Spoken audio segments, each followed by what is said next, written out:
My phone won't stop buzzing.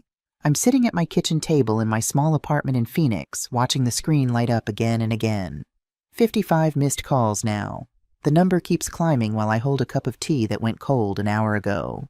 The October sun is setting outside my window, painting the parking lot in shades of orange and pink. My air conditioning unit rattles against the wall, fighting the heat that never seems to quit in Arizona, even in fall. I take a sip of cold tea. It tastes like nothing. The first voicemail came at 4:37 p.m. My son Derek's voice high-pitched and desperate in a way I've never heard before. Not when he broke his collarbone playing baseball at 12. Not when his father walked out. Not when we buried his brother. Never like this. "Mom, what the hell did you do? The honeymoon is canceled. They said you paid for it and then you canceled it. Call me back right now." I set my cup down. My hands are steady. That surprises me. The second voicemail arrived 20 minutes later. I can hear a woman crying in the background. "Chelsea, my son's brand new wife. Well, wife for about 6 hours now. The mortgage company just called. They said we don't own the house anymore, that you bought it. This is insane, Mom. You need to fix this. Chelsea's family is asking questions and I look like a complete idiot. Call me back." Through my window, I watch Mrs. Chen from apartment 3B pulling groceries from her trunk. Her grandson, maybe 16-17, helps her carry the heavy bags while she takes the light ones. He could be doing anything else on a Saturday evening. But he's here, helping his grandmother. I wonder what that feels like. My phone buzzes again. Text messages now flooding in so fast the screen can't keep up. "Answer your phone. This isn't funny. You're ruining my wedding." Chelsea is crying. Her parents think I'm a fraud. And then the one that makes me pause. "Please, Mom. I'm sorry. Okay, I'm sorry. Just fix this. Please. Sorry." He's sorry now that his $15,000 honeymoon to Bora Bora disappeared. Now that the house he bragged about on Facebook for 3 weeks straight isn't his anymore. Now that he's standing in front of his new wife's family, the surgeon father and the lawyer mother, looking like exactly what they probably think he is. A user. A liar. Someone who takes and never gives anything back. I turn the phone face down on the table. The buzzing continues muffled now like an insect trapped under a glass. My apartment is quiet except for that sound and the drip, drip, drip from the kitchen faucet. I fixed it myself this morning. 99-cent washer from Home Depot. I'd asked Derek to help me with it 3 weeks ago. He said he was too busy. Wedding stuff, he said. Chelsea had him running all over town. The phone goes silent for maybe 30 seconds. Then it starts again. Derek called me pathetic 2 days ago. Said his wife thought I was an embarrassment. Said I couldn't come to his wedding because my life. This apartment, that car in the parking lot, everything about me wasn't good enough for her family to see. Maybe I should start from the beginning. Maybe you need to understand how we got here. To this moment. To these 55 missed calls. To this cold tea in this apartment that's too hot and too small, and apparently too pathetic for a surgeon's family to acknowledge.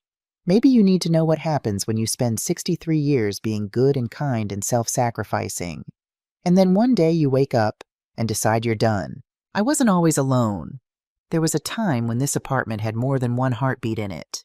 When the Honda Civic in the parking lot carried car seats and sippy cups and a diaper bag that smelled like baby powder and sour milk. When I came home from 12-hour shifts at Banner University Medical Center and found my husband Bobby reading bedtime stories to our boys. Both of them squeezed together in the old armchair that's still sitting in my living room today. Derek was 4. Tyler had just turned 1. That was before Bobby decided being a father was too hard. Before he packed a duffel bag on a Tuesday morning, I remember it was Tuesday because I had the early shift, and kissed him goodbye at 5 a.m. and never came back. I found the note on the kitchen counter when I got home that night. "I can't do this anymore. Don't look for me." 8 words. That's all 28 years of my life with him was worth. 8 words on a yellow sticky note stuck to the counter next to a half-empty coffee mug. Derek cried for his daddy every night for 3 months straight. He'd wake up screaming, calling for him, and I'd rock him back to sleep while Tyler fussed in the next room. I told Derek that Daddy had to go away for work. Then I told him Daddy was sick. Then I told him Daddy loved him very much but couldn't be here right now. Eventually, Derek stopped asking. That might have been the worst part. Not the crying, but the stopping. The way his eyes went flat whenever I mentioned his father. The way he learned at 4 years old that people you love can just disappear.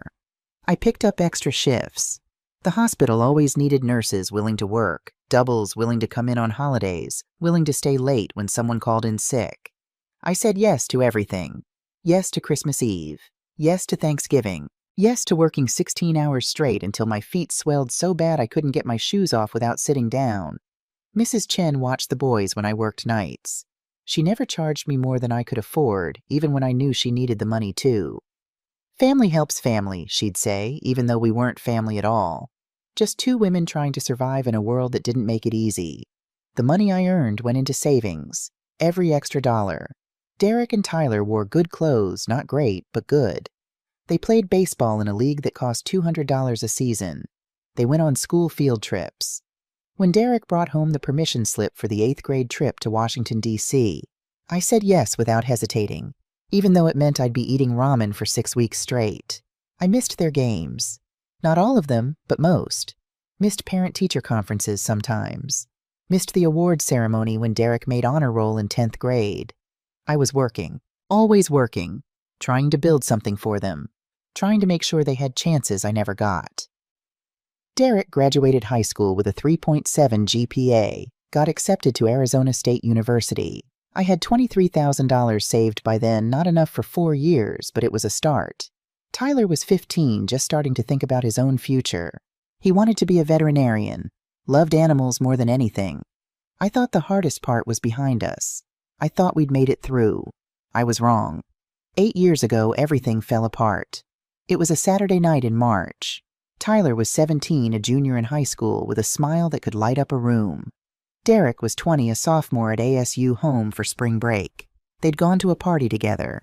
Some kid from Derek's high school days was throwing it. Derek said he'd keep an eye on Tyler, make sure he got home safe. "Don't worry, Mom," he said as they walked out the door. "I've got him." Those were the last words he said to me before the accident. Derek had 2 beers at the party. Just 2. He wasn't drunk, not legally anyway. But it was enough to slow his reflexes by a fraction of a second.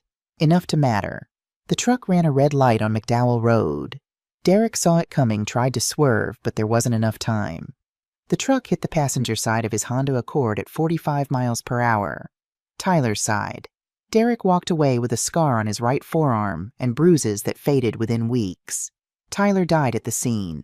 The paramedics said he never felt any pain. I don't know if that's true. I don't know if they just say that to make mothers feel better. I got the call at 11:47 p.m. I was watching the news, waiting for them to come home. When I saw the hospital's number on my phone, my first thought was that one of them had too much to drink and needed a ride. It never occurred to me that I'd be driving to the morgue instead. The funeral was 3 days later. Derek didn't speak, didn't cry, just stood there in his black suit, staring at the casket like he was watching from very far away. He never said the words out loud, but I could see them in his eyes every time he looked at me. I killed my brother. I killed Tyler. Why don't you hate me? I wanted to tell him it wasn't his fault. That the man who ran the red light was the one to blame. That Tyler wouldn't want him to carry this guilt for the rest of his life. But every time I tried, Derek would leave the room. He couldn't stand to be near me. I reminded him too much of what he'd lost, what he'd done. After the funeral, Derek went back to ASU. He threw himself into his studies, graduated a year early with a degree in information technology. Got a job at a tech company making $70,000 a year. He called less and less. Once a week became once every 2 weeks. Then once a month. Then only when he needed something. I told myself he was busy, building his career, moving forward with his life the way Tyler would have wanted him to. But deep down I knew the truth. Derek wasn't moving forward. He was running away. From me. From the memory of Tyler. From the guilt that ate at him every single day. And the faster he ran, the more he changed. The sweet boy who used to help Mrs. Chen carry her groceries became someone I barely recognized. Someone cold. Ambitious. Desperate to prove himself. Someone who needed success like oxygen because success was the only thing that made him feel like he deserved to be alive when Tyler wasn't. I understood. I did. But understanding doesn't make it hurt any less. 5 years ago, my Aunt Dorothy died. She was my mother's older sister. 81 years old, never married, never had kids. Worked as an accountant for 40 years and lived in the same small house in Tucson the entire time. She drove a 1987 Buick until the day she died, wore the same 4 dresses on rotation, ate dinner at 4:30 every afternoon, tuna casserole on Mondays, chicken and rice on Tuesdays, pot roast on Sundays. People thought she was poor. She wasn't. She was careful. When she died, her lawyer called me, said I was the only living relative, said she'd left me everything, $847,000. I sat in that lawyer's office and cried so hard I couldn't breathe. He had to get me water. Had to wait 20 minutes before I could sign the papers. That money could have changed everything. New apartment, new car, maybe even a small house. I could have quit working, found something easier, something that didn't destroy my knees and my back. But I didn't touch it. Something stopped me. Some instinct I couldn't name. Some small voice in the back of my mind that said, "Don't tell Derek. Not yet. Wait." So I waited. I put the money in a separate account at a different bank. Told Derek the inheritance went to a cat sanctuary, which was a ridiculous lie since Aunt Dorothy was allergic to cats and couldn't be in the same room with one without her eyes swelling shut. But Derek didn't know that. He'd only met her twice in his life. He believed me without question. I met with Harold Preston, Aunt Dorothy's financial advisor. He was 63, then same age I am now, with kind eyes and a handshake that felt like a promise. "Dorothy spoke about you often," he said, sitting across from me in his office. "She was proud of how you raised those boys alone, especially after what happened with Tyler." My throat tightened. She knew about that. She read the obituary, called me the next day crying, said she wanted to add a codicil to her will, making sure you'd be taken care of. I looked down at my hands. "I don't know what to do with this much money, Harold. I've never had anything like it." "Then don't do anything. Not yet." He leaned forward, his voice gentle. "Dorothy told me once that you'd know when the time was right to use it. She trusted you, Margaret. Trusted your judgment." "Did she say anything else?" Harold paused. "She said she was worried about Derek, about how he was changing after the accident. She said—" He hesitated. "What?" "She said people who run from their pain sometimes trample others to escape it. She wanted to make sure you'd have protection if that ever happened." I didn't understand what she meant. Not then. I told Harold to invest the money conservatively. Bonds, safe stocks, nothing risky. He agreed. 5 years later, when I checked the account balance last week, it had grown to $923,000, almost $1 million, and Derek still thought it went to a cat sanctuary. Derek met Chelsea Whitmore 2 years ago at a networking event in Scottsdale. She was 25 then. Marketing manager at a tech startup with perfect blonde hair and designer clothes that probably cost more than my monthly rent. She grew up in Paradise Valley, the kind of neighborhood where the houses have names instead of addresses. Her father, Dr. Richard Whitmore, is a cardiac surgeon at Mayo Clinic. Her mother, Victoria, is a corporate lawyer at one of the biggest firms in Phoenix. Chelsea's older sister is a doctor. Her younger brother just finished law school. Chelsea is the middle child. The one who went into marketing instead of medicine or law, the disappointment in their eyes. I learned all this later from Ruth Hendricks, my friend from the hospital, the one who still works there. Ruth knows everything about everyone, and she doesn't sugarcoat anything. "That girl's got something to prove," Ruth told me over coffee one day. "Her whole family looks down on her. She needs Derek to be successful so she can feel like she matters." I met Chelsea once at the engagement party 6 months ago. It was held at a country club in Scottsdale, the kind of place where the parking lot is full of Mercedes and BMWs, and the waiters look at you like you're dirt on their shoes. I wore my best dress, navy blue 10-years-old hem coming loose on one side. I'd fixed it with fabric tape that morning. Dr. Whitmore shook my hand for exactly 3 seconds, looked at my dress, looked at my sensible shoes, then spent the rest of the evening on the other side of the room. Victoria didn't even bother with a handshake. Just a small nod from across the room like I was the help. And Chelsea smiled at me with her perfect teeth and her perfect makeup, but her eyes were cold. "So nice to finally meet you, Mrs. Sullivan. Derek's told me so much about you." I doubted that very much. Later that night when I was waiting for Derek to bring the car around, I overheard Chelsea talking to her mother in the hallway. "Did you see what she was wearing? That dress has to be from Walmart. And she lives in some tiny apartment in Phoenix, drives a car that's older than I am." Chelsea's voice dripped with disdain. "Derek needs to manage expectations here. I can't have my wedding looking like a charity event." Victoria laughed. Don't worry, darling. We'll handle the guest list carefully. Some people are better left uninvited. My face burned. I wanted to walk out right then and there. But Derek appeared with the car, and when I got in, he looked at me with something like embarrassment in his eyes. Everything okay, Mom? Fine, I said. Everything's fine. I didn't tell him what I'd heard. I wanted to believe it was just wedding stress. That once they were married, things would be different. I was so naive. 3 weeks before the wedding, Derek came to visit my apartment. It was the first time he'd been inside in over a year. He usually just picked me up outside, never wanting to come upstairs. I'd stopped asking why, but this time he needed something. My phone died, he said, standing in my living room looking around like he'd never seen the place before. Can I borrow yours for a minute? Just need to check my email real quick. Of course. I handed it over without thinking. Why wouldn't I? He was my son. He disappeared into my bedroom. I heard the door close.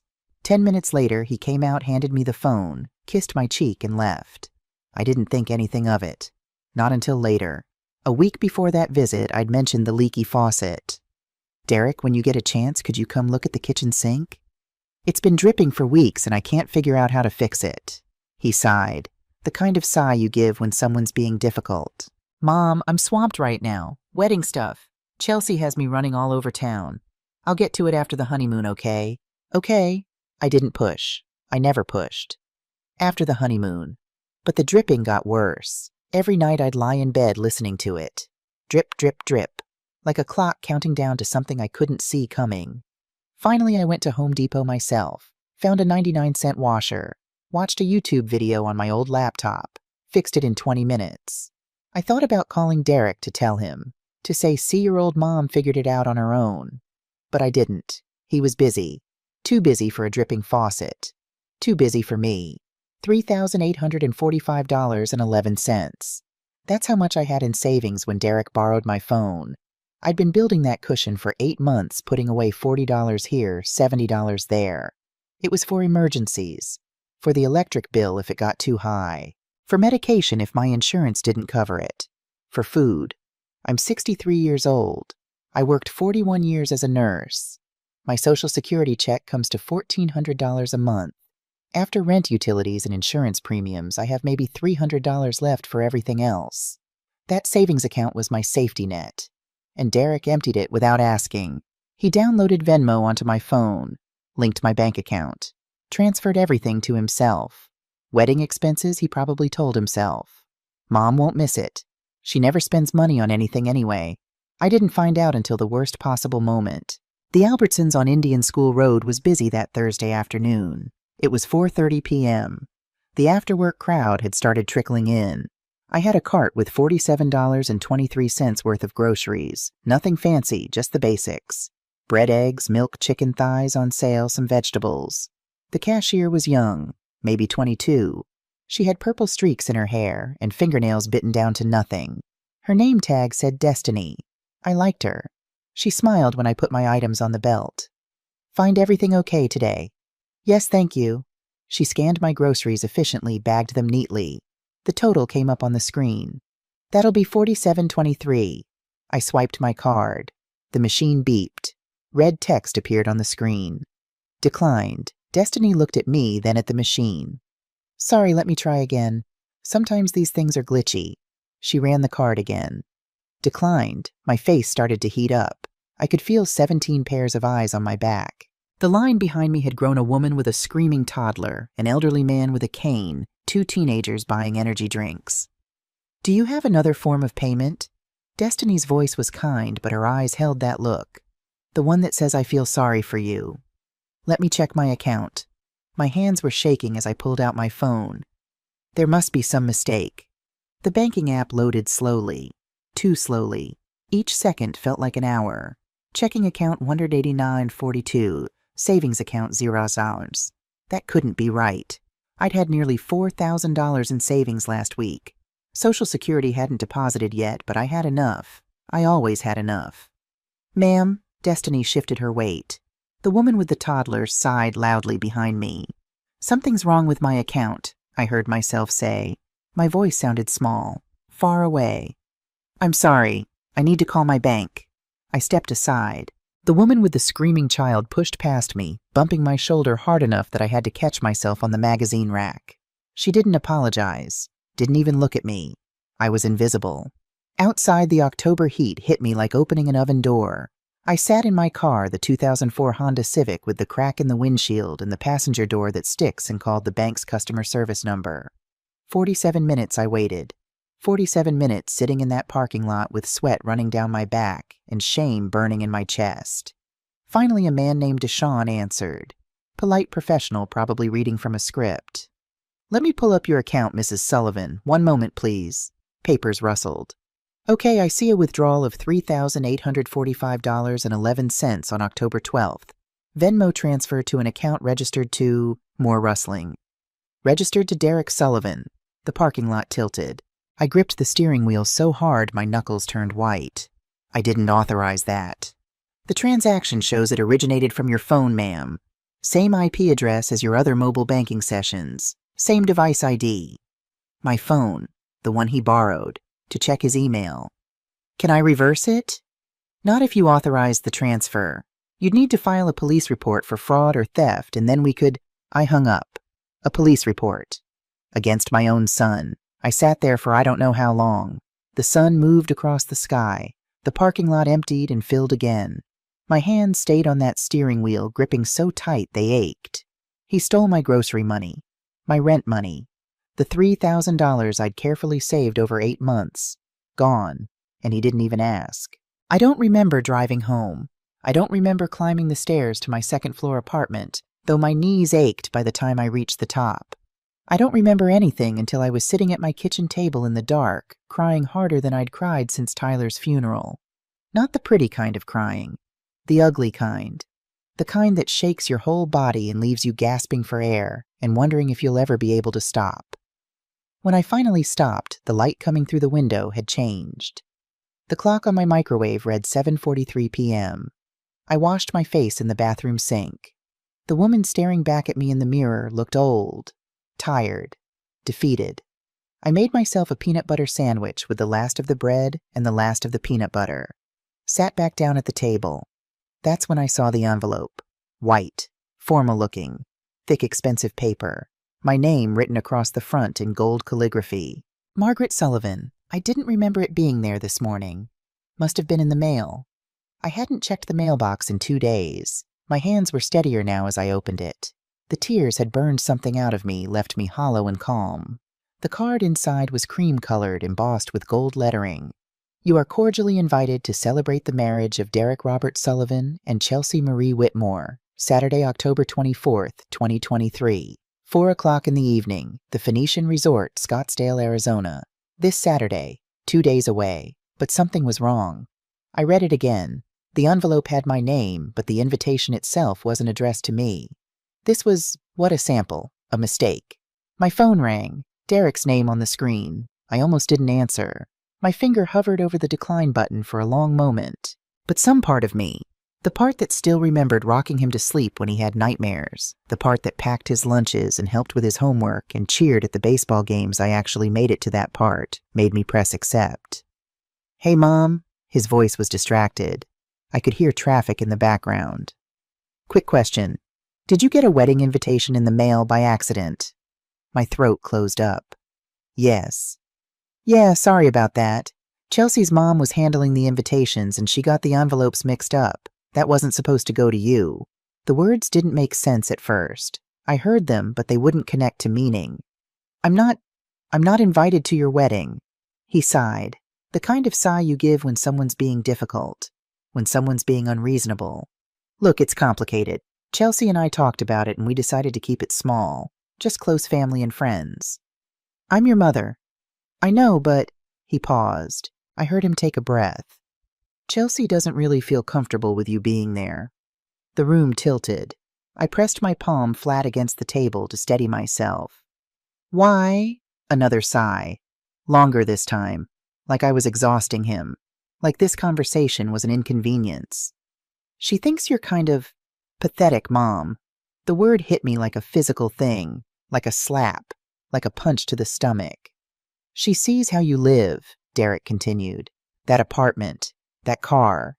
She doesn't want her family seeing you and thinking that's what she's marrying into. Her dad's a surgeon. Her mom's a lawyer.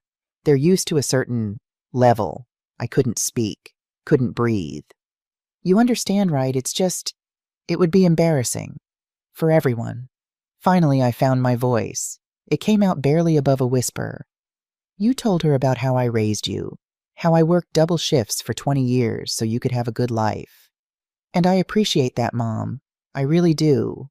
His voice softened, but it wasn't genuine. It was the voice you use when you're trying to manage someone.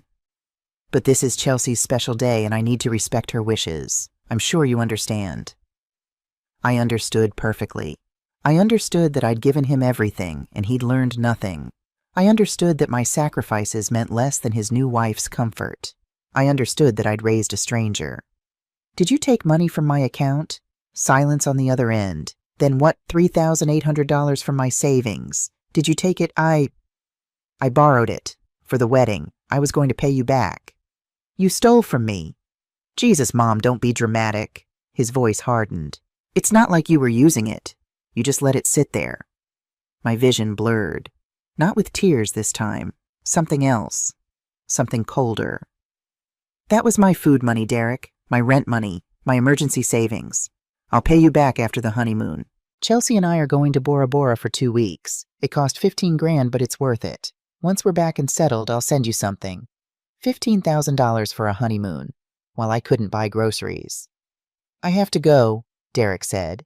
Rehearsal dinner's in 20 minutes. But hey, no hard feelings about the wedding, right? We'll do lunch sometime next month. Maybe you can meet Chelsea properly once all this stress is over.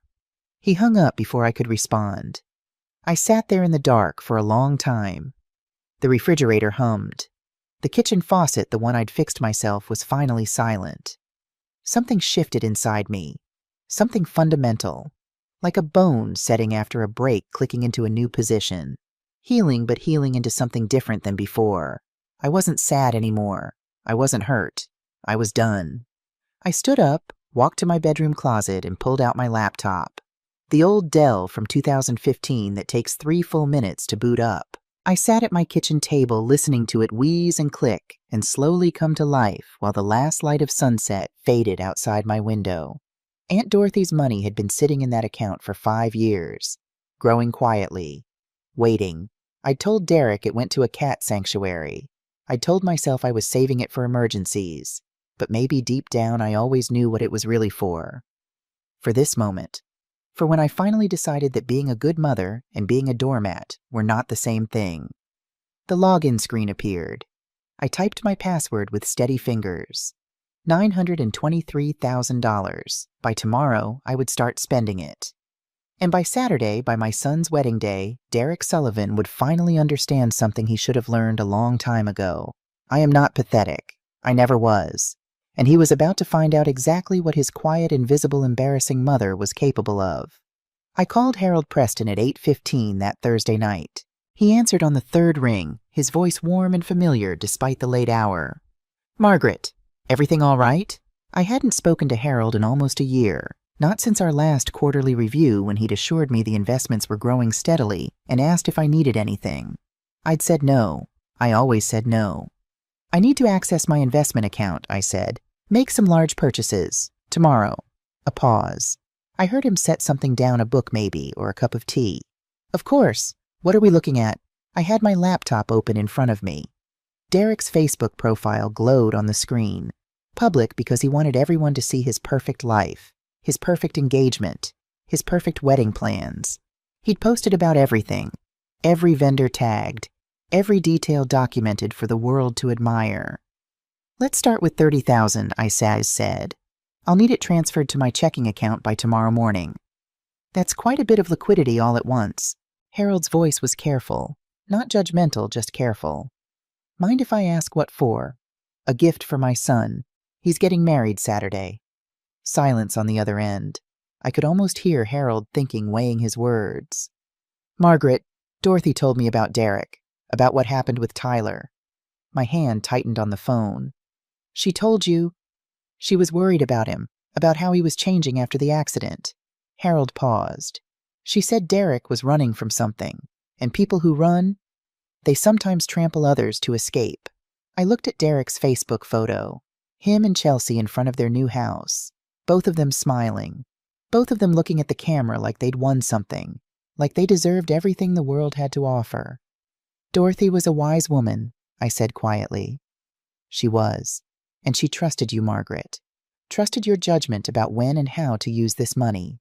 Another pause. Whatever you're planning, money can build bridges or burn them. Make sure you know which one you're doing. I thought about the word pathetic, about the way Derek's voice sounded when he said it, not apologetic, not hesitant, just matter of fact, like he was stating an obvious truth. I've been building bridges my whole life, Harold. For 41 years I built bridges for everyone else. I took a breath. Maybe it's time to stop. I understand. His voice was gentle. I'll have the money transferred first thing tomorrow. Should be available by 9 a.m. Thank you. Margaret, yes. Before you do anything significant, I'd like to see you in person. Can you come by my office tomorrow afternoon, just to talk things through? I almost said no. Almost said I didn't need anyone talking me out of this. But Harold had known Aunt Dorothy for 30 years. He'd managed her money faithfully, never taking advantage, never pushing her toward risky investments that would benefit him more than her. He'd earned a little trust. I'll come by at 2, I said, after I run some errands. Good. Get some sleep, Margaret. Tomorrow's going to be a long day. I hung up and stared at my laptop screen for a long time. Derek had tagged the travel agency that booked his honeymoon. Desert Luxury Travel. Bora Bora, 2 weeks at the St. Regis Resort. He'd tagged the mortgage company too. Pinnacle Mortgage Group. Posted a picture of the house with a sold sign out front. Our dream home, the caption said. Can't wait to start our life here. Everything I needed was right there. Laid out like a gift. I closed my laptop and went to bed. For the first time in weeks, I slept without dreaming. Friday morning, I woke at 6. The sun was just starting to paint the sky pink outside my window. I lay in bed for a few minutes, listening to the silence of my apartment. No dripping faucet anymore. I'd fixed that myself. I got up, showered, put on my navy blue dress, the same one I'd worn to the engagement party. The hem was still fixed with fabric tape, but it would have to do. At 7:30, my phone rang. Ruth Hendricks. Maggie, you're awake. Have been for an hour. Good. I'm coming over. We need to talk. Ruth arrived at 8 with 2 cups of coffee from the Starbucks down the street. Real coffee, not the instant stuff I usually made to save money. She sat down at my kitchen table and looked at me with those sharp eyes that had seen everything in 40 years of nursing. I heard what happened, she said, about the wedding. How Derek's Facebook. Chelsea's been posting about the guest list drama. Apparently some relatives are upset they didn't make the cut. Ruth took a sip of her coffee.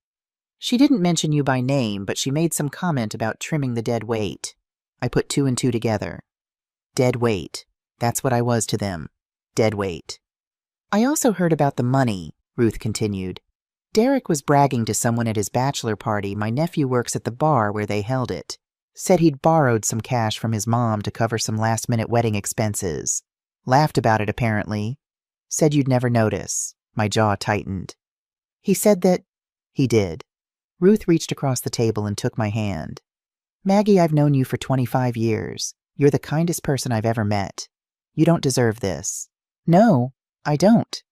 So what are you going to do about it? I looked at my old friend. Her gray hair was pulled back in a practical bun. Her face was lined with decades of night shifts and fluorescent lights, but her eyes were bright and sharp and full of something I recognized. Righteous anger. I'm going to teach my son a lesson, I said. One he should have learned a long time ago. Ruth nodded slowly. Good. What do you need? Information. About Chelsea's family. About Derek's plans. Everything you can find. Ruth pulled out her phone. Chelsea's father is a patient at Banner. Did you know that cardiac issues? He's in for a procedure next month. She scrolled through something. Arrogant as hell, according to the nurses. Treats the staff like servants. Real piece of work. What about Chelsea? She came to visit her father once while I was on shift. Spent the whole time on her phone, barely looked at him. But I overheard her talking to her mother in the hallway. Ruth's eyes darkened. She said Derek was her ticket to legitimacy. That's the word she used. Legitimacy. Like he was a means to an end. What does that mean? Near as I can figure, the Whitmore family looks down on Chelsea because she didn't become a doctor or lawyer like her siblings. She's the disappointment, the failure. Ruth shook her head. She sees Derek as her chance to prove she's worth something. He's successful, he's got a good job, he's ambitious. She can point to him and say, "See, I made a good choice. I'm not a failure." I thought about that, about Chelsea's cold eyes at the engagement party, about the way she'd talked about me to her mother. She wasn't just a villain. She was a desperate woman trying to prove her worth to parents who'd made her feel worthless. It didn't excuse what she'd done, what she'd encouraged Derek to do, but it explained it. "What about the honeymoon?" I asked. "And the house?" Ruth grinned. I did some digging. The honeymoon's through Desert Luxury Travel, booked by Derek himself. Total cost is $15,000. He put down a $5,000 deposit, and the remaining $10,000 is due today. Today. If he doesn't pay by end of business, they'll cancel the reservation and he loses the deposit. My mind started working. And the house? Closed escrow 2 weeks ago. They haven't made their first mortgage payment yet. Bought it for $485,000 with Chelsea's parents co-signing the loan for the down payment. So they don't actually own it yet? Not really. Not really. Ruth leaned back in her chair. "Maggie, what are you thinking?" I told her. When I finished, Ruth was quiet for a long moment. Then she started to laugh. "Dorothy always said you had steel in your spine," she said. Looks like she was right. Desert Luxury Travel opened at 9 a.m. I was there at 8:55, sitting in my Honda Civic in the parking lot, watching the employees arrive with their coffee cups and their Monday faces. The office was in a strip mall in Scottsdale, sandwiched between a nail salon and a frozen yogurt shop. The sign out front promised luxury vacations for discerning travelers. At 9:02, I walked through the door. The receptionist was young, maybe 25, with perfect makeup and a professional smile that didn't quite reach her eyes. She looked at my dress, the 10-year-old navy blue with the fabric tape hem, and I saw her expression flicker. Just for a moment. But I saw it. "Welcome to Desert Luxury Travel. Do you have an appointment?" "No, but I need to speak with someone about a honeymoon package. It's booked under Derek Sullivan." Her expression changed, softened. "Are you family?" "I'm his mother. I'm taking over the payments as a wedding gift." The smile became real. "Oh, how sweet. How—" "Let me get Sandra. She handled that booking." Sandra Reeves appeared 2 minutes later. Tall woman in her mid-40s, perfectly applied makeup, handshake, firm and professional. She led me to a small office in the back, offered me bottled water, and pulled up Derek's file on her computer. "The Bora Bora package," she said, turning the screen so I could see. 2 weeks at the St. Regis Overwater Bungalow, private dinners on the beach, couples spa treatments. She smiled. "It's absolutely gorgeous. Your son has excellent taste." The photos showed crystal blue, water-white sand, a bungalow on stilts over the ocean, with glass floor panels so you could watch fish swim underneath. $15,000 of paradise, paid for with my grocery money. "He put down a deposit," I said. $5,000 correct." "Yes. The remaining $10,000 is due today, actually. The wedding's tomorrow." "I'd like to pay the balance now." Sandra's smile widened. "That's wonderful. They're going to be so... And then I'd like to cancel the reservation." Her smile froze.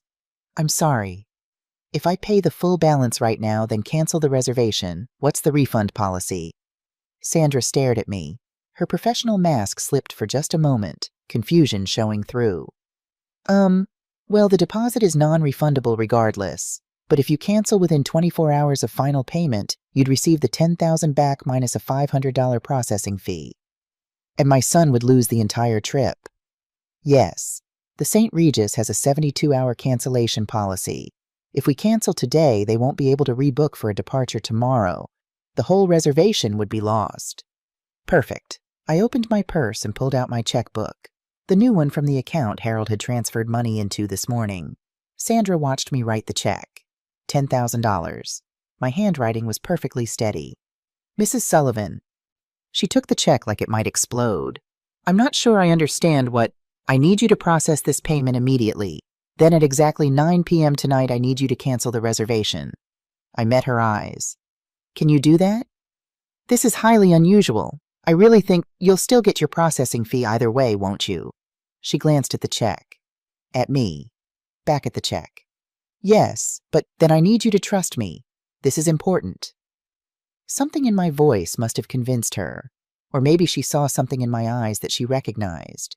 Pain, maybe, or determination, or both. Mrs. Sullivan, can I ask you something honestly? Of course. Most mothers who pay for their son's honeymoon, they don't have that look in their eyes. What look? Sandra was quiet for a moment. Then she said very softly, like they're saying goodbye. I felt something twist in my chest, but I didn't look away. My son wasn't going to invite me to his wedding, I said. His wife thinks I'm an embarrassment, and 3 days ago he stole almost $4,000 from my bank account to help pay for this trip. Sandra's eyes widened. He didn't ask, didn't tell me, just took it. And when I confronted him, he told me not to be dramatic. I took a breath. So yes, Sandra, I suppose I am saying goodbye. To the son I thought I raised, to the person I thought he was. Sandra was quiet for a long time. When she finally spoke, her voice was different, softer, more real. My son didn't invite me to his wedding either, 5 years ago. She looked down at her desk. He said my second husband wasn't welcome, so neither was I. I'm sorry. We don't talk anymore, haven't in 4 years. She looked up at me with eyes that held no judgment. And honestly, I'm at peace with it. Some bridges need to burn, Mrs. Sullivan. Some people need to learn that actions have consequences. She picked up my check and turned to her computer. I'll process this now, and at 9 p.m. tonight I'll process the cancellation personally. She met my eyes. Is there anything else you need? I thought about the house, about Pinnacle Mortgage Group, about the next step in my plan. No, I said. You've been very helpful. Thank you, Sandra. I stood to leave. At the door, I turned back. Sandra, if my son calls asking questions, you don't know anything about me. Understood? She smiled. A real smile this time, the kind shared between two women who understood each other perfectly. I've never seen you before in my life, Mrs. Sullivan. Pinnacle Mortgage Group was in a glass tower in downtown Phoenix. The lobby was all marble floors and modern furniture, and a receptionist who looked at my dress the way Chelsea had looked at my apartment. Do you have an appointment? No, but I'm interested in making a property purchase. Cash buyer. No financing needed. Her expression changed instantly. Cash buyers were gold in real estate. Let me get Mr. Patterson for you. Please have a seat. James Patterson appeared 5 minutes later. 42 years old, sharp gray suit, expensive watch handshake that lasted exactly the right amount of time. He led me to his office on the 4th floor, offered me sparkling water, and sat down behind a desk that probably cost more than my car. I understand you're looking to purchase a property, Mrs. Sullivan. Margaret Sullivan. I pulled a piece of paper from my purse, the address I'd written down from Derek's Facebook post. I'm interested in this property. Patterson typed the address into his computer. His frown deepened. This property just closed escrow 2 weeks ago. The current owners are scheduled to move in next week. I know. I want to make them an offer anyway. He leaned back in his chair, studying me with new interest. Mrs. Sullivan, that's quite unusual. They haven't even made their first mortgage payment yet, which means they haven't built any equity. Any offer you make would essentially just return their down payment. I'm offering $500,000, cash, and I need to close before the wedding. The wedding? Tomorrow, Saturday. Patterson was silent for a long moment. I could see him calculating. Commission on a $500,000 cash sale. Easy money. Fastest deal of his career. But also weird. Very weird. That's $15,000 over what they paid, he said slowly. I'm aware. And you want to close in less than 24 hours. I understand that's not normally possible, but I've been told there are ways to expedite things for cash buyers. Patterson nodded slowly. There are. No inspection, no appraisal title company on standby. It could be done. He paused. But the sellers would need to agree, and I can't imagine why they would want to sell a house they just bought. Offer them the $15,000 profit. Tell them they can close before their wedding walk away with cash in hand. No mortgage payments, no maintenance costs, no risk. You think they'll go for that? I thought about Derek, about how he'd stolen my money without hesitation, about how he'd bragged to his friends about borrowing from his mother. I thought about Chelsea, about her need to prove herself, about her parents' money funding that down payment. They'll go for it, I said. Trust me. Patterson picked up his phone. Let me make some calls. 2 hours later, I was sitting in a conference room at a title company signing papers. Derek and Chelsea had agreed immediately, just as I'd known they would. $15,000 in pure profit just for signing some documents. They probably thought they'd won the lottery. They had no idea. The wire transfer went through at 2:47 p.m. $500,000 from my account to escrow. Keys handed over. The house was mine. I drove there afterward, parked my old Honda across the street and just looked at it. Beautiful house.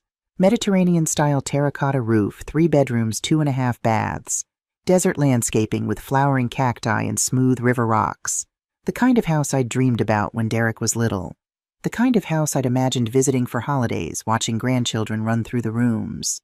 I got out of my car and walked to the front door, used my new keys to let myself in. Empty rooms. My footsteps echoed on the tile floors. High ceilings, big windows letting in golden afternoon light. Kitchen with granite counters and stainless steel appliances. This was supposed to be where Derek started his family, where my grandchildren would have birthday parties, where we'd have Christmas mornings and Thanksgiving dinners. Instead, it was mine. And he didn't know yet. I stood in the empty living room for a long time watching the dust motes float in the sunlight. Then I locked the door behind me and drove to Harold Preston's office. Harold's office was in an old building in Tempe, the kind with wooden floors and tall windows and the smell of paper and ink. He stood when I walked in, came around his desk to shake my hand. His grip was firm but gentle, the handshake of a man who'd spent his life helping people. "Margaret, please sit down." He gestured to a leather chair across from his desk. "Can I get you anything water, coffee?" "No, thank you. I'm fine." He sat back down, studied my face for a moment. "You look different than the last time I saw you." "Do I?" "More certain, more resolved." He paused. "What happened, Margaret? What did Derek do?" So I told him. Everything. The stolen money, the wedding invitation that wasn't meant for me, the word pathetic spoken so casually like it was just a fact of life, the honeymoon paid for with my grocery money while I couldn't buy eggs. Harold listened without interrupting. When I finished, he was quiet for a long time. "And now?" he asked finally. "The honeymoon is canceled. The house is yours. What comes next?" "I wait. Tomorrow is the wedding. By the time they get to the reception, they'll know what I've done. And then Derek will understand that actions have consequences, that you don't get to treat people like dirt and walk away clean." Harold nodded slowly. "Dorothy would be proud of you. She always said you had more strength than you knew." "I don't feel strong. I feel—" I searched for the right word. "Empty, like I've burned something down and I'm just waiting for the smoke to clear." "That's natural. What you're doing, it's not easy. It's not supposed to feel good." He leaned forward, his eyes serious. "Margaret, I have to ask, is this what you really want? Because once it happens, there's no taking it back. Derek will know. Chelsea's family will know. Everything changes." I thought about Tyler, about the sweet boy Derek used to be before the accident, before the guilt ate away at everything good in him. I thought about all the years I'd worked double shifts, missing baseball games and school plays. All the ramen I'd eaten so Derek could have a good life. I thought about standing in that grocery store, face burning with shame, while a stranger sighed impatiently behind me. "Yes," I said. "This is what I want." "Then I'll support you, whatever you need." Harold walked to his window, looked out at the parking lot below. "But I want you to think about something, Margaret. About what comes after. After.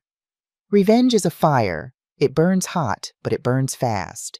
When it's over, when the smoke clears, what will you have left?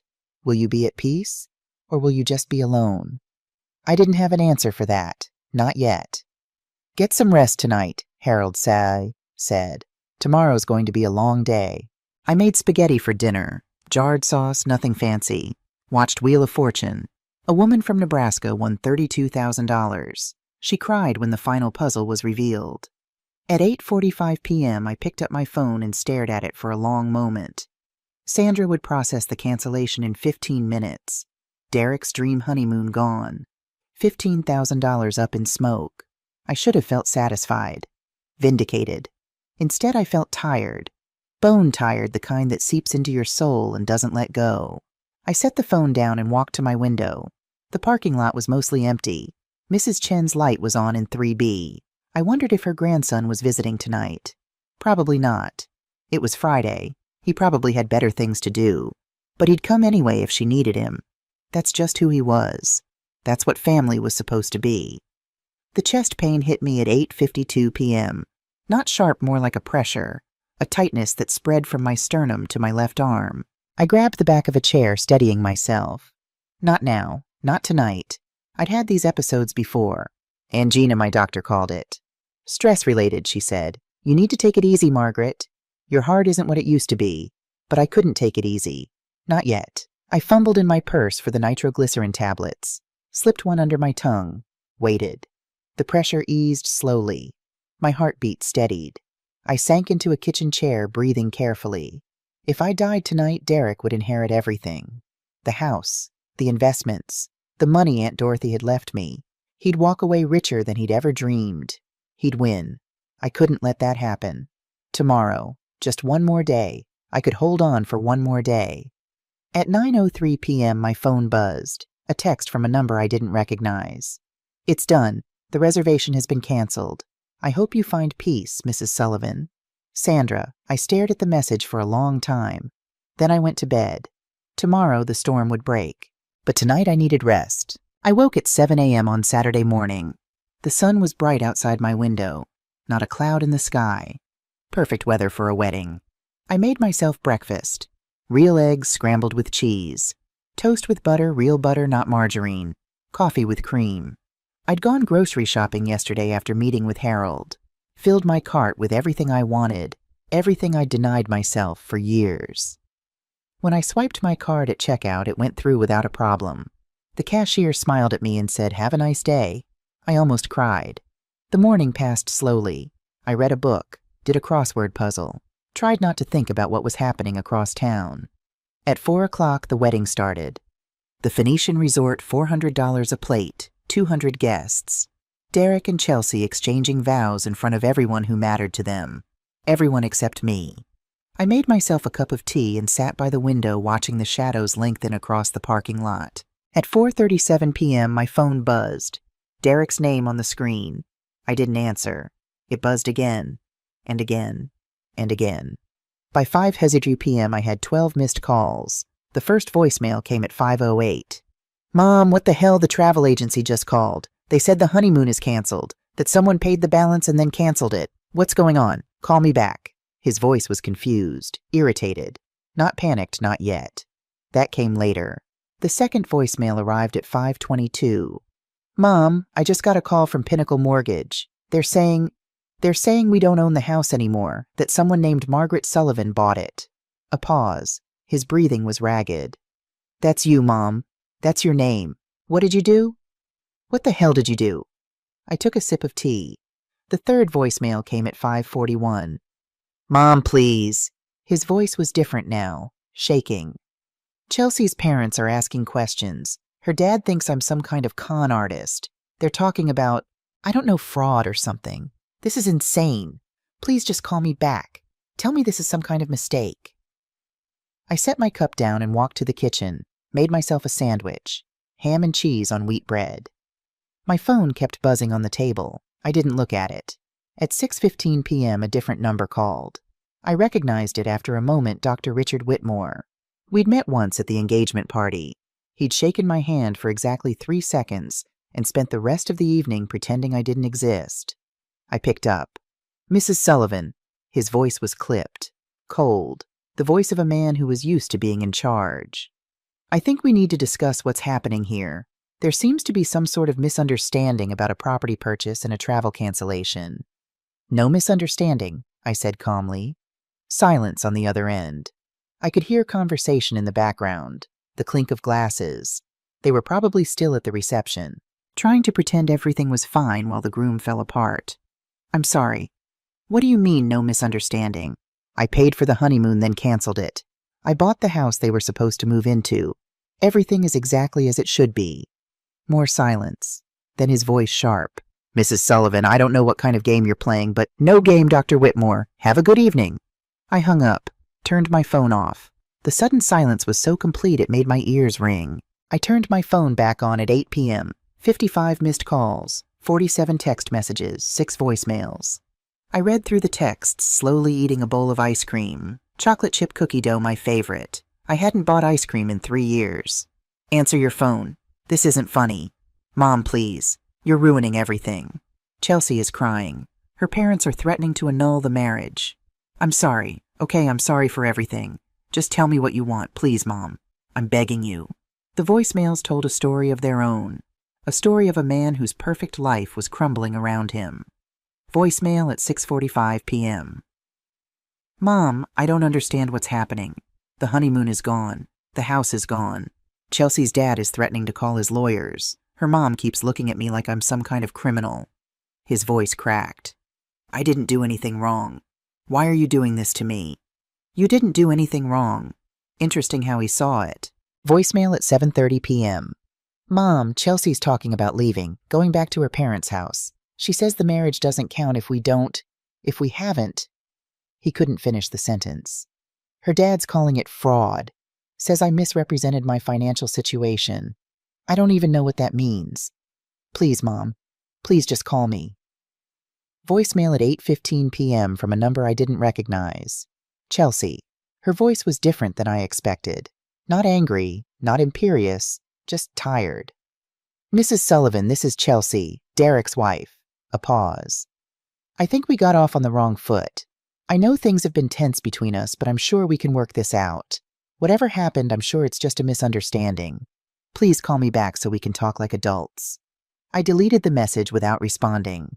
The last voicemail came at 9:47 p.m. Derek again. But his voice was different now. Hollow. Defeated. I don't understand. I don't understand why you're doing this. I'm your son. I'm your son and you're destroying my life. A long pause. I could hear him breathing. Tatiana left. She went back to her parents' house. They're saying the marriage doesn't count because we haven't. He couldn't finish. They're talking about annulment. Fraud. Her dad's lawyers are involved. Another pause. I'm sorry I called you pathetic, Mom. I'm sorry I took your money. I'm sorry I didn't invite you to the wedding. His voice broke. I'm sorry for everything. Just please make this stop. I saved the voicemail. Then I finished my ice cream and went to bed. The wedding day was over. My son's marriage was falling apart before it had even begun, and I slept better than I had in years. Sunday morning, I woke to someone pounding on my door. Derek stood in the hallway still wearing his tuxedo from the night before. The bow tie was gone. The jacket was wrinkled. His face was red and blotchy eyes swollen from crying. Mom, I know you're in there. His voice was hoarse. Open up, please. I looked through the peephole but didn't open the door. Mom, this is crazy. You can't just ruin my life because your feelings are hurt. I walked to my couch, sat down, picked up my cup of coffee. The pounding continued. Fine. His voice cracked. You want me to grovel? I'm sorry. Okay, I'm sorry I didn't invite you. I'm sorry I took your money. I'll pay you back every cent. I'll get a loan. I'll figure it out. Just please undo this. I took a sip of coffee. Outside my window, the sun was shining. Mrs. Chen was walking her little dog in the parking lot. Mom, please. His voice dropped to a whisper. Chelsea left. She won't answer my calls. Her dad says she's getting the marriage annulled. They think I'm a fraud. They think I lied about having money. He slid down the door. I heard him hit the floor, heard him crying loud, gasping sobs. Please, Mom, I can't. I don't know what to do. I set down my coffee, walked to the door, didn't open it, just stood there with my hand flat against the wood. You called me pathetic, I said quietly. Silence on the other side. You let your wife call me pathetic, and you agreed with her. You stole from me. You erased me from the most important day of your life because I wasn't good enough, because I embarrassed you. I didn't mean it. Yes, you did. A shaky breath. What do you want? Just tell me what you want and I'll do it. Anything. I thought about that. Really thought about it. What did I want? I wanted the last 20 years back. I wanted the double shifts and the missed baseball games and the ramen dinners to have meant something. I wanted a son who loved me more than he loved impressing people. I wanted Tyler back, but I couldn't have any of that. I want you to know what it feels like, I said finally, to have nothing, to be nothing, to be thrown away by someone you sacrificed everything for. Silence. But mostly, I want you to understand why Tyler would be ashamed of you. A sharp intake of breath. I heard him stand up, heard his footsteps moving away down the hall. Then nothing. I walked back to my couch, finished my coffee. The apartment was quiet. Just me and the hum of the refrigerator and the birds singing outside my window. For the first time in longer than I could remember, I felt at peace. Derek stayed outside my door for 45 minutes. I listened to him through the wood, sometimes crying, sometimes cursing, sometimes begging. His voice went from desperate to angry to broken and back again, cycling through emotions like a man drowning. I didn't open the door. Finally, around noon, I heard him stand up. His footsteps were slow, heavy, the walk of someone who'd been defeated. "I don't know who you are anymore," he said quietly. "The mom I knew would never do this." I almost responded. Almost said, "The mom you knew worked herself to the bone for 20 years while you took everything and gave nothing back. The mom you knew existed so you could use her." But I stayed silent. His footsteps faded down the hallway. A few minutes later, I heard a car start in the parking lot. Through my window, I watched his silver BMW pull out of its spot and disappear around the corner. Gone. I made myself lunch. Turkey sandwich with lettuce and tomato. Real mayonnaise, not the low-fat kind I usually bought to save 50 cents. The apartment was quiet. Just me and the hum of the air conditioner and the distant sound of traffic on Indian School Road. I should have felt triumphant. I'd done what I set out to do. Derek was suffering the consequences of his actions for the first time in his life. But I didn't feel triumphant. I felt hollow. Harold's words echoed in my mind. "When it's over, when the smoke clears, what will you have left? Will you be at peace? Or will you just be alone?" I didn't have an answer yet. The next 2 weeks passed in a blur of silence.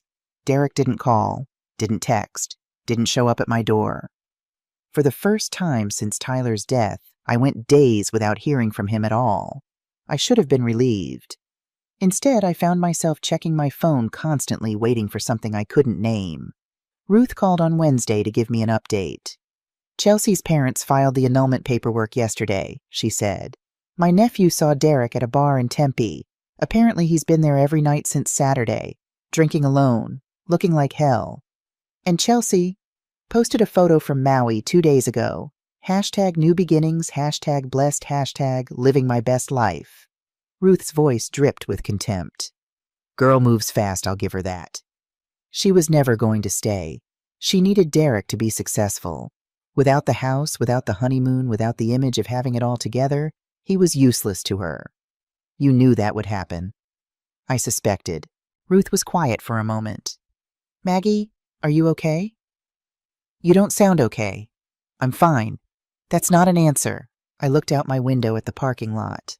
Mrs. Chen was sitting on a bench near the entrance feeding pigeons from a paper bag. Her grandson sat beside her, scrolling through his phone, but still there, still present. "I thought I'd feel different," I said finally. "I thought I'd feel satisfied, like I'd won something. And you don't?" "I feel like I set fire to a building with my son inside it, and now I'm standing in the ashes wondering what I was trying to save." Ruth sighed. "Dorothy always said revenge was a meal best served not at all." That was her actual quote. Not cold, not at all. "Then why didn't she stop me?" "Because she's dead, Maggie. And because sometimes people need to make their own choices, even the wrong ones." A pause. "What happens now?" "I don't know. I honestly don't know." 10 days after the wedding, Derek lost his job. Ruth heard about it from her nephew, who heard it from someone at the bar who worked at Derek's company. Apparently, Derek had shown up late 3 days in a row, reeking of alcohol, missed an important client meeting, got into an argument with his supervisor. They let him go with 2 weeks severance and a box of personal items. I heard he moved into a studio apartment in Tempe. $600 a month, coin-operated laundry and the basement bars on the windows. The kind of place I'd lived in when I was 23 before I met Bobby before everything. The kind of place he'd called pathetic when he talked about my apartment. I should have felt vindicated. My son, the one who'd stolen my grocery money for a $15,000 honeymoon, was now living in exactly the kind of place he'd mocked. But I didn't feel vindicated. I felt like I was watching someone drown from a distance holding a life preserver I couldn't bring myself to throw. 3 weeks after the wedding, a letter arrived. Not an email, not a text. A real letter handwritten on plain white paper. 4 pages front and back, the handwriting shaky and uneven. The envelope had no return address, but I recognized Derek's handwriting immediately. He'd always written his lowercase a with a little tail at the top, a quirk left over from when he was learning cursive in 3rd grade. I almost threw it away unopened. But something stopped me. Maybe it was the way the envelope was wrinkled, like he'd crumpled it up and smoothed it out again. Maybe it was the small coffee stain in the corner. Maybe it was just curiosity. I sat down at my kitchen table and opened it. Mom, I know you probably won't read this. I wouldn't blame you if you threw it away without opening it. But I need to write it anyway. I need to say the things I should have said a long time ago. You're right about Tyler. He would be ashamed of me.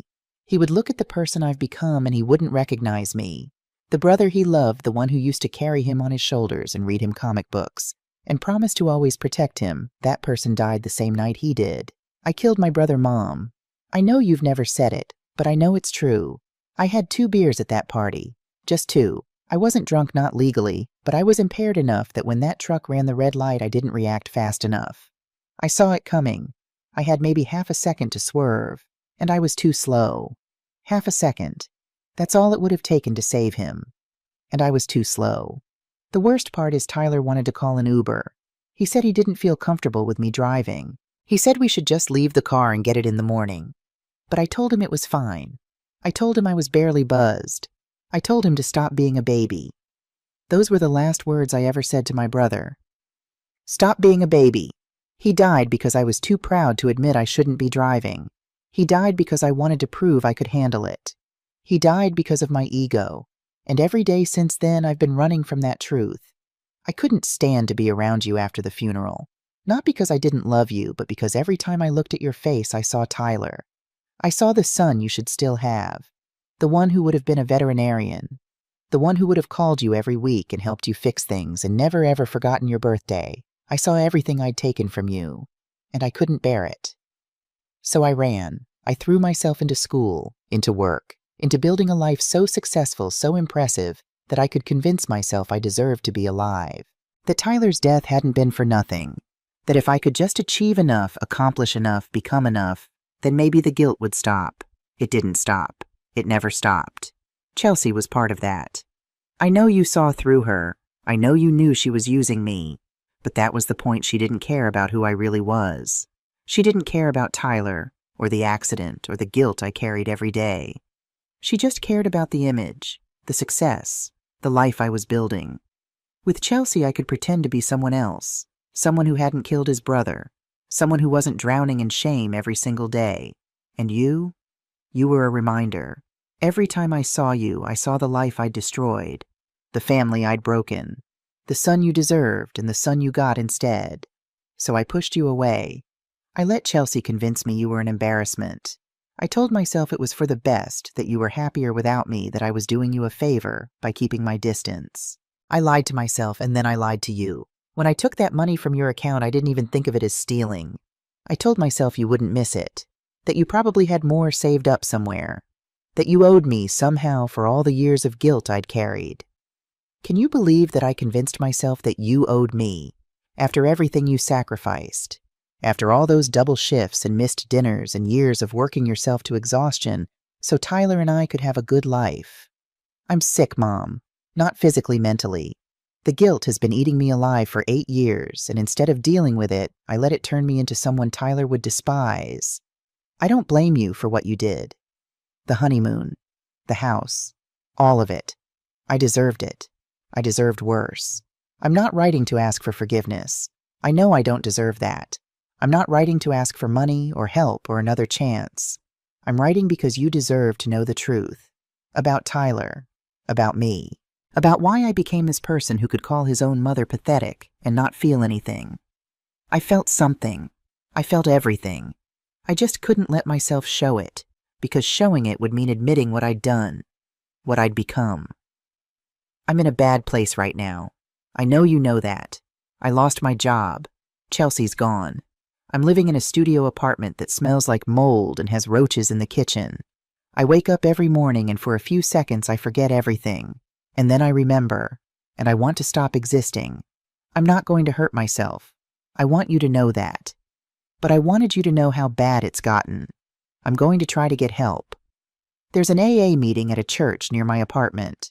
I went once a few days ago. Just sat in the back and listened. Didn't say anything. But I went.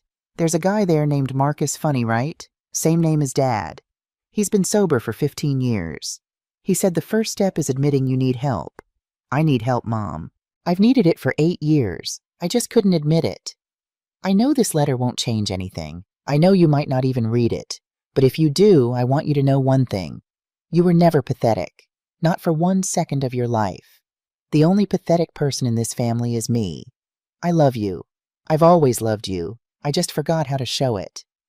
Your son, Derek. I read the letter 3 times. The first time I couldn't process the words. They just washed over me like water leaving no mark.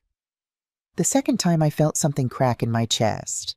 A wall I'd built over the past 3 weeks. The one that let me sleep at night. The one that convinced me I'd done the right thing.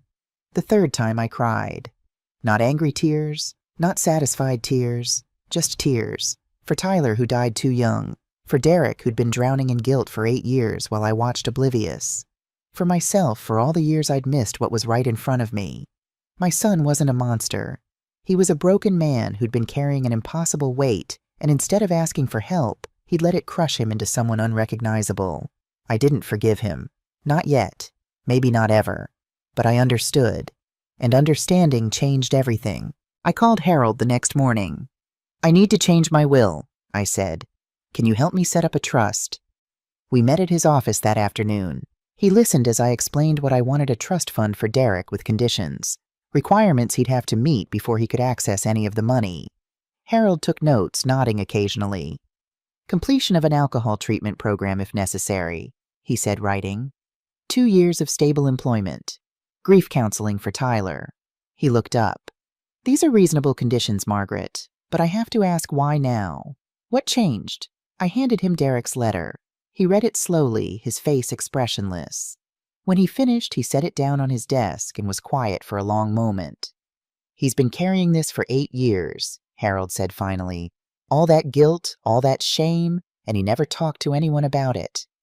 I should have seen it. Should have known something was wrong. How could you? He didn't let you see. He pushed you away specifically so you wouldn't see. Harold shook his head. Margaret, this isn't your fault. The accident wasn't Derek's fault either, not really. The man who ran that red light, he's the one responsible. But guilt doesn't care about logic. It eats at you regardless. I know. So what's your plan? The trust is a good start, but what about now? Are you going to reach out to him? I thought about that. About Derek in his roach-infested studio apartment. About the AA meeting he'd attended. About Marcus, the sponsor with the same name as his absent father. Not yet, I said. He needs to do this himself first. If I reach out now before he's ready, it won't mean anything. He'll just see it as me rescuing him again. And if he doesn't make it, if he can't pull himself out... I looked out Harold's window at the parking lot below. A woman was loading groceries into her car. A man was helping her. Maybe her husband, maybe her son. Then I'll cross that bridge when I come to it. But I have to give him a chance to try. For Tyler's sake, if nothing else. Harold nodded slowly. Dorothy would approve. She always believed in giving people room to grow even when it hurt to watch. Dorothy was wiser than I ever gave her credit for. Yes, Harold said. She was. Spring came slowly to Phoenix that year. The desert bloomed with wildflowers, purple lupines and orange poppies carpeting the hillsides. The heat wasn't unbearable yet, just warm enough to remind you that summer was waiting. I'd settled into a new routine. Morning walks around the apartment complex. Coffee with Ruth every Saturday. Volunteer work at the church down the street, helping organize their food pantry. The house in Scottsdale was rented now. A young family had moved in, a couple in their early 30s with 2 kids, a boy and a girl. The mother's name was Maria. She'd brought me homemade chocolate chip cookies when she came to drop off the first month's rent. Thank you so much for approving our application, she'd said, her eyes bright. We've been looking for a place for months. This house is perfect for the kids. I'd told her to enjoy it, to make it a home. Sometimes I drove by on my way to somewhere else just to see the toys in the front yard. The chalk drawings on the driveway, the evidence of a family living and growing inside those walls. It helped. A little. Derek and I hadn't spoken since the letter arrived. 4 months of silence. But Ruth kept me updated. He'd completed a 30-day outpatient treatment program for alcohol dependence. Got a job at Home Depot, nothing fancy, just customer service, but it was steady work. He'd shown up on time every day for 3 months straight. He was seeing a therapist, a grief counselor specifically, someone who specialized in survivor's guilt and traumatic loss. He looks better, Ruth reported after spotting him at a grocery store. Lost that haunted look, put on a little weight, actually smiled at the cashier. Did he see you? No, I stayed back. Figured he didn't need me watching him buy frozen pizzas. I almost smiled at that. Progress. Slow, painful, uncertain, but progress. The phone call came on a Wednesday evening in April. I was washing dishes when my phone buzzed on the counter. An unfamiliar number. I almost let it go to voicemail, but something made me pick up. Hello? A long pause. Then quietly, "Hi, Mom," Derek's voice, but different than I remembered. Softer, steadier. The desperation was gone, replaced by something that sounded almost like peace. "Derek?" I wasn't sure you'd answer. I wasn't sure I would either. Another pause. I could hear him breathing. Somewhere in the background, a car horn honked. "I'm not calling to ask for anything," he said finally. I wanted you to know. I started therapy. For Tyler. For everything." I set down the dish I'd been washing, dried my hands on a towel. "How's it going?" "Hard. Really hard." A shaky breath. "My therapist says I've been running from Tyler's death for 8 years, that I built my whole life around avoiding the grief instead of processing it. She says I basically created an alter ego successful, Derek ambitious Derek who doesn't feel anything because feeling things was too painful." "That sounds accurate." "Yeah, it is." He laughed, but there was no humor in it. "Turns out you can't actually outrun grief. It just waits for you to slow down, and then it tackles you." "What are you going to do?" "Keep going. Keep showing up. Marcus, my sponsor, he says recovery isn't a destination. It's a daily choice. You have to wake up every morning and choose to face your demons instead of drinking them away." I leaned against the counter phone pressed to my ear. Outside my window, the sun was setting, painting the sky in shades of orange and pink. "Derek, the letter you wrote about Tyler, about the accident." "You read it." 3 times. Silence. I could hear him swallowing hard. Did you know before I wrote it, I mean? Did you know how I felt about the accident, about killing him?" "You didn't kill him, Derek." "Mom. The man who ran that red light killed him. You made a mistake. A terrible mistake that you'll carry with you forever. But you didn't kill your brother." He was crying now. I could hear it in his breathing and the way his voice broke when he tried to speak. "I should have called an Uber. Tyler asked me to. He asked and I said no, and now he's dead." "Yes, and you'll have to live with that choice for the rest of your life. But living with it doesn't mean drowning in it. Tyler wouldn't want that. He would want you to be happy, to have a good life, to be the brother he loved, not the ghost you've become." A long silence. I could hear traffic in the background. Birds singing somewhere. "I don't know if I can do that," Derek said finally. "Be happy, I mean. I don't know if I deserve it." Happiness isn't about deserving. It's about choosing. Every day you choose. Do I move forward or do I stay stuck? Tyler can't make that choice anymore.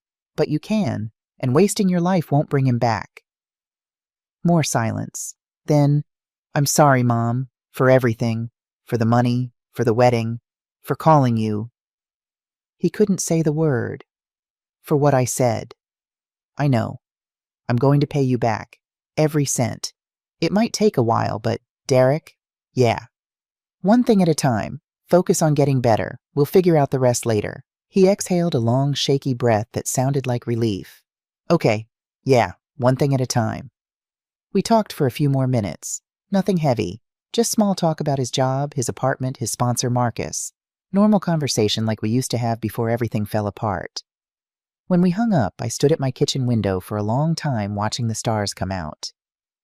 It wasn't forgiveness. Not yet. But it was a start. Derek came to visit on a Saturday afternoon in May.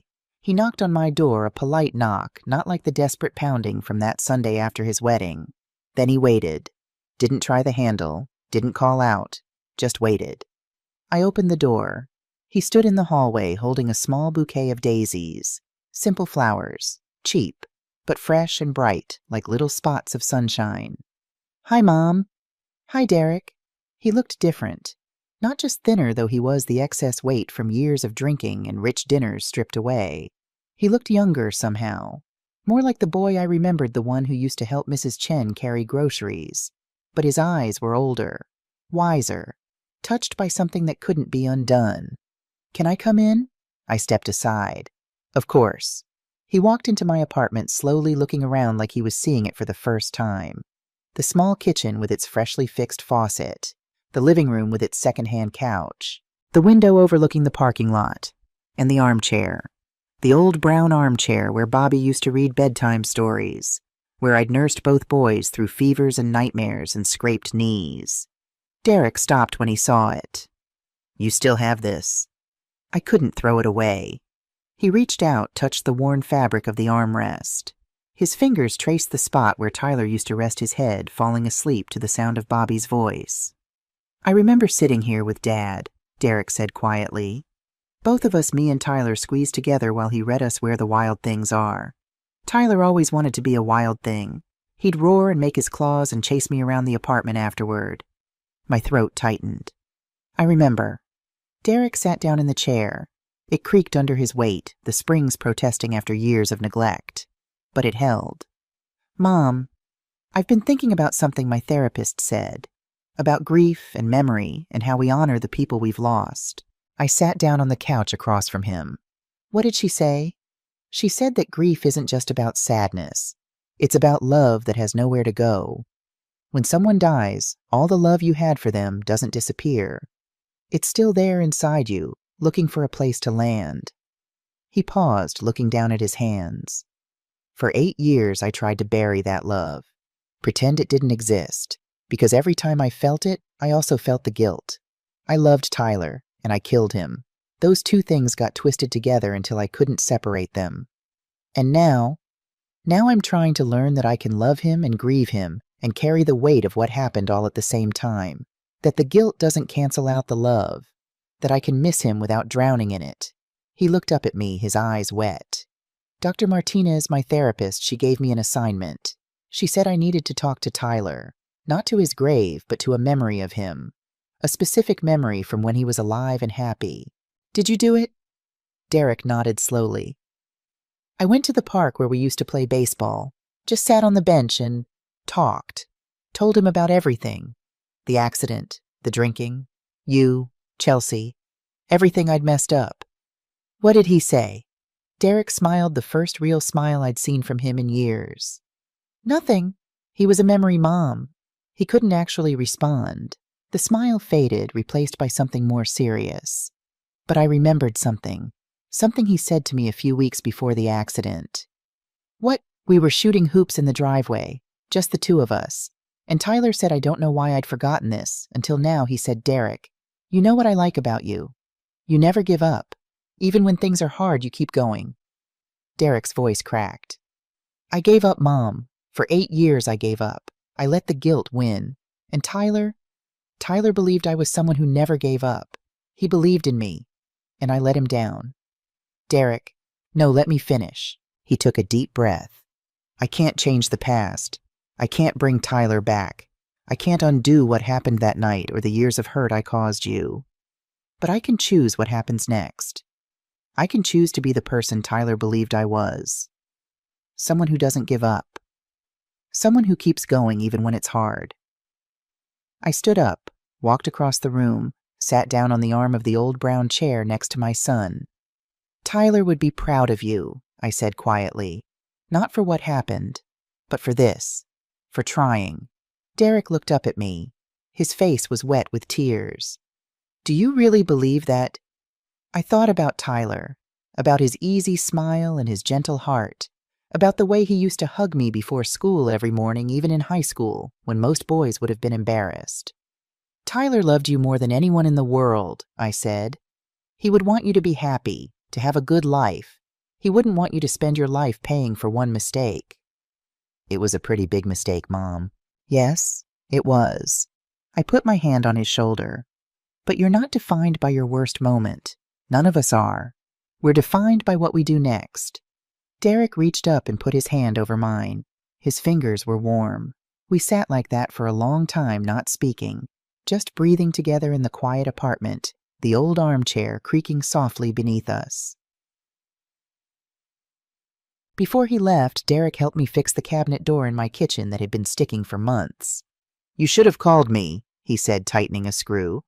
I would have come. I know, but I wanted to see if I could do it myself. Could you? No, I smiled. I watched 3 YouTube videos and still couldn't figure it out. Derek laughed. Actually laughed a real sound, full and warm. Some things never change. He finished the repair, tested the door a few times to make sure it swung smoothly. Then he washed his hands at the kitchen sink and dried them on a towel. Mom, what you did. The honeymoon, the house, all of it. I tensed, waiting for anger, for accusation. Instead, Derek just shook his head. I deserved it. I needed to lose everything to realize what I'd thrown away. If you hadn't done what you did, I might still be with Chelsea. Still drinking. Still pretending everything was fine while I rotted from the inside out. I didn't do it to save you. I know. You did it because I hurt you. Because I deserved to hurt too. He met my eyes. But it saved me anyway. Funny how that works. I didn't know what to say to that, so I said nothing. Derek walked to the door, then turned back. Can I come again next Saturday, maybe? I could bring lunch. I thought about Harold's question. What will you have left? I looked at my son. Really looked at him. Not the stranger who'd called me pathetic. Not the broken man who'd drunk himself to sleep every night. But Derek, my son. Flawed and hurting and trying so hard to be better. I'd like that, I said. He smiled, and for a moment I saw Tyler in his eyes. October again, the anniversary of Tyler's death. Derek picked me up at 8 in the morning. He drove a used Toyota, now nothing fancy but reliable. He'd been making payments on it for 6 months, never missing one. We stopped at a flower shop on the way to the cemetery. Sunflowers, Tyler's favorite. He used to say they looked like they were smiling, Derek said, carrying the bouquet to the car. Remember, he'd see sunflowers in someone's yard and wave at them like they were old friends. I remember. The cemetery was quiet at this hour, just us and a few other mourners visiting graves in the soft morning light. Tyler's headstone was simple. White marble, his name and dates carved in clean letters. Tyler James Sullivan, 2002 to 2017. Cross my heart. That last line, I'd chosen it. Those were the words Tyler always used when he made a promise. Cross my heart.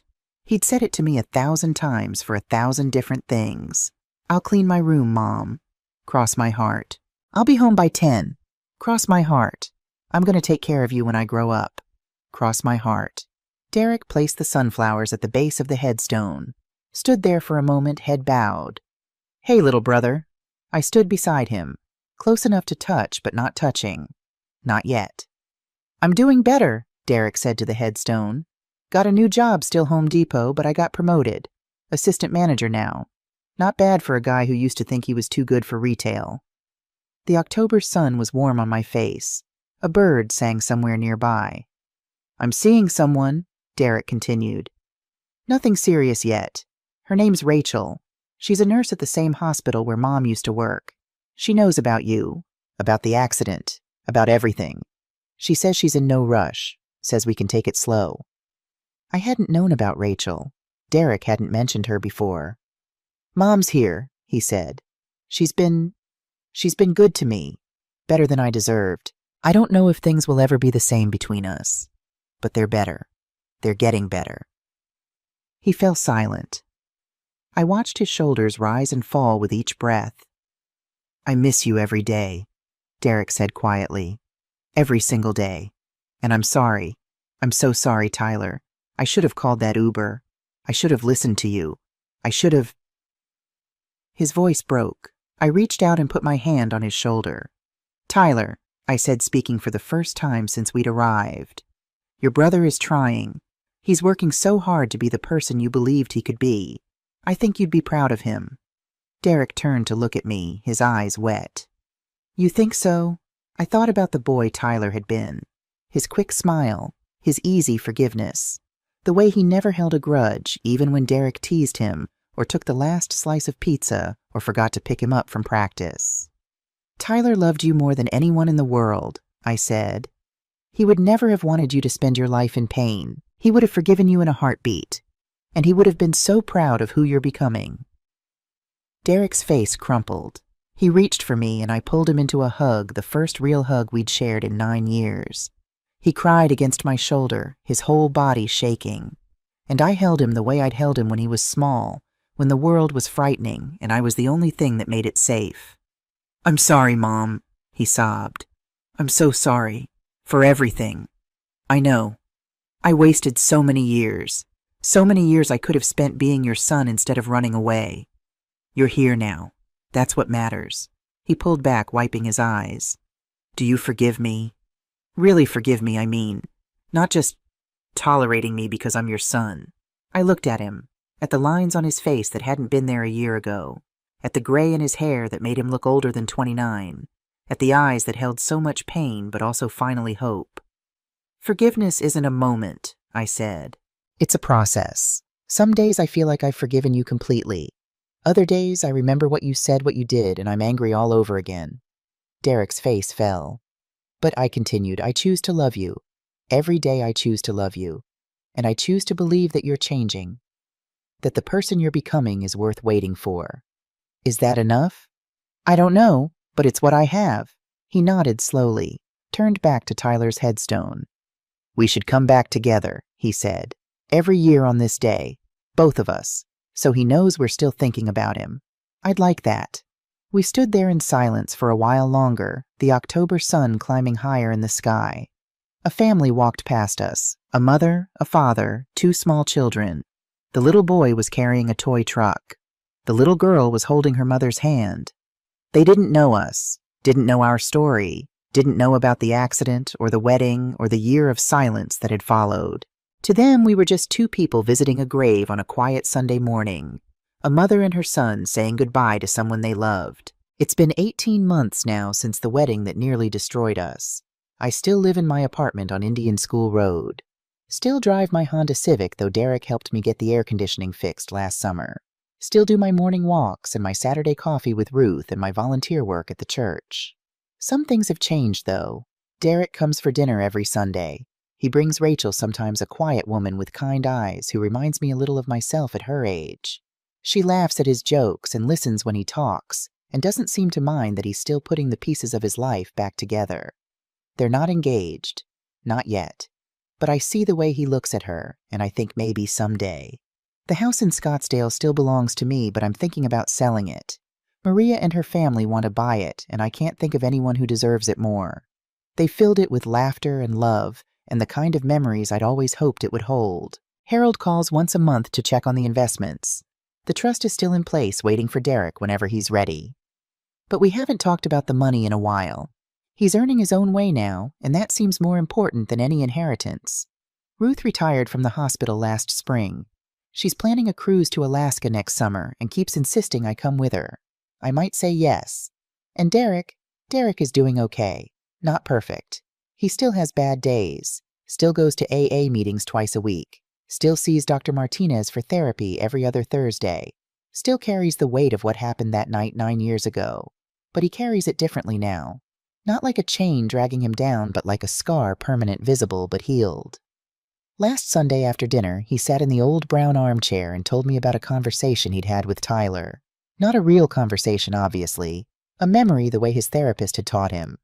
"I was maybe 12, he said. Tyler was 9. We were building a fort in the living room. Remember those blankets and pillows everywhere, chairs stacked to make walls?" I remembered. Those forts had driven me crazy at the time, but now I'd give anything to see them again. "Tyler asked me what I wanted to be when I grew up," Derek continued. "I said something stupid, an astronaut, I think, or maybe a professional baseball player. And Tyler looked at me with those big, serious eyes and said, "I'm going to be a veterinarian and I'm going to take care of every animal in the whole world." Derek smiled, but his eyes were wet. He would have done it too. He was just that kind of person. "Yes," I said. He was. We sat in silence for a moment. Outside the window, the sun was setting, painting the sky in shades of orange and pink. Same colors as that evening 18 months ago when I'd sat at this table with 55 missed calls and a cold cup of tea. Everything was different now, and nothing was. Tyler was still gone. The accident had still happened. The years of silence and pain and lost opportunities couldn't be undone. But we were here, together, choosing to love each other despite everything. "Mom," Derek said quietly, "can I ask you something?" "Of course." "That night, the wedding night when you canceled everything, when you bought the house out from under us," he paused. "Did you know that it would end up like this? That I'd hit rock bottom and finally get help?" I thought about that for a long moment. "No," I said finally. "I didn't know anything would happen. I was angry. I was hurt. I wanted you to feel what I felt, to understand what it was like to have everything taken from you by someone who was supposed to love you. So you didn't do it to save me." "No, I did it for myself." I met his eyes. "But I'm glad you were saved anyway, even if that wasn't the point." Derek nodded slowly. "Fair enough." He stood up, walked to the window, looked out at the parking lot where Mrs. Chen was walking her dog in the fading light. "I've been thinking about something," he said, "about what I want to do with my life, now that I'm not drinking, now that I'm actually dealing with my problems instead of running from them." "What do you want to do?" He turned to face me. "I want to help other people. People like me, people who've made terrible mistakes and can't figure out how to live with themselves. I've been looking into counseling programs, social work degrees. There's a school in Tempe that has a part-time program for working adults." I felt something swell in my chest. Pride, maybe. Or hope. "That sounds wonderful, Derek. It'll take a few years. I'll still have to work while I'm in school. It won't be easy." "The best things never are." He smiled, that real smile, the one I'd missed for so long. "Tyler would have been better at this than me," he said. He was always the compassionate one. "Tyler had his gifts. You have yours." I stood up, walked to where he stood by the window. "The people you help won't need someone who's never suffered. They'll need someone who understands what it's like to be broken, to make unforgivable mistakes, to find a way forward anyway." "You think I can do that?" I looked at my son, at the man he was becoming, at the long road still ahead of him, filled with challenges I couldn't predict and pain I couldn't prevent. "I think Tyler believed you could," he said, "and I'm starting to believe it too." There's an old saying, sometimes you have to lose everything to find what really matters. I thought I knew what mattered. My son's success, his happiness, his approval. I was wrong.